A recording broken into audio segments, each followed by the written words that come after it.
Hey everyone. So I've been working on some dashboard reporting for a client. I just want to show you how I put this together. So if any of you want, you can actually build it as well if you know a little bit about the API and Looker Studio. So I know you can see most of this within if you have like stages and funnel and those kind of things properly set inside your dashboard, it will automatically renders it. But this one is specifically for medical businesses that I deal with because they have two different systems and you don't know how much you're actually making out of the patient to be able to get these numbers out. And also, when you're dealing with doctors, most of them are not tech savvy, so you just want them to have something simple like this in front of them on the dashboard, GHL dashboard, and basically be able to play with.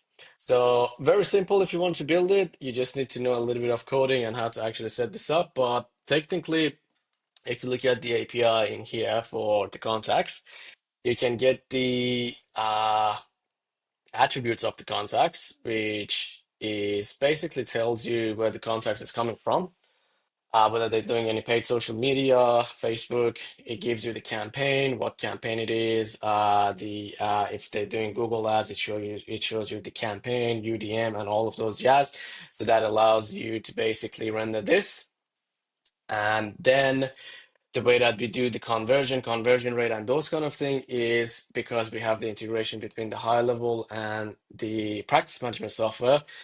When someone from, let's say, Google Ads comes in, they purchase something. Uh, by purchasing, I mean like they book an appointment and pay.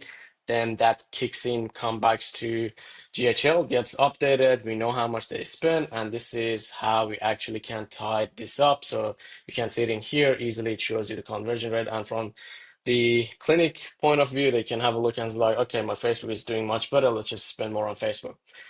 So I just wanted to share this. Hopefully, it's not going to get deleted from the what you call it, the group. But yeah, just wanted to share this, and you can do a lot of cool stuff using the API that we have in here, Looker Studio. Thanks. Let me know if you have any questions. Bye.